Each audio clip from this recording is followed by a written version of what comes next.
Hello, good morning. Self discipline চ্যালেঞ্জের আজকে হচ্ছে ডে 25। এইদিকে তাকাও। ওরে বাবা রে, কি রে, শেষ হয়ে গেছে? হাতে নে।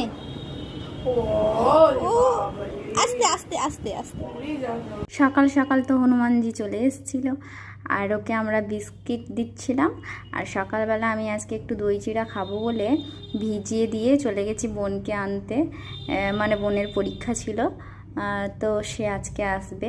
আর তারপরে আর কোনো ব্লগই নেইনি, এটা নেক্সট দিনের ছিল। নেক্সট দিন ছিল হচ্ছে কৌশিকী অমাবস্যা, তাই আমি মন্দিরে গেছিলাম। আর মন্দিরে যাওয়ার পথেই হচ্ছে এই ক্লিপগুলো। শনি মন্দিরের প্রসাদ তো বাড়িতে আনা যায় না, এটা আমি জানি, কিন্তু মন্দিরের একজন আমাকে বলল যে তুমি মন্দির থেকে বাড়ি ফিরছো, স্নান করে রুমে ঢুকবে। তো আমি ভাবলাম স্নান করে এসেছি, আবার স্নান করে ঢুকবো। এই নিয়মটা আমার ঠিক জানাও ছিল না, আর আমি স্নান করেই গেছিলাম। সেই কারণে আমি কি করেছি, একটু জল নিয়ে ছিটিয়ে নিয়েছি গোটা গায়ে। আমি স্নান করিনি, কারণ ভালো জামা কাপড় পরে গেছি, আবার স্নান করে ঢুকবো তাহলে আমার অবস্থা দফা রফা হয়ে যাবে। ওই কারণে জল ছিটিয়ে নিয়েছি। এই রকম নিয়ম তো আমি ফার্স্ট শুনলাম।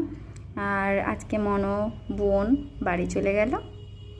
আজকের ভিডিও এতটাই ভালো লাগলে একটা লাইক করে দিবেন। টাটা।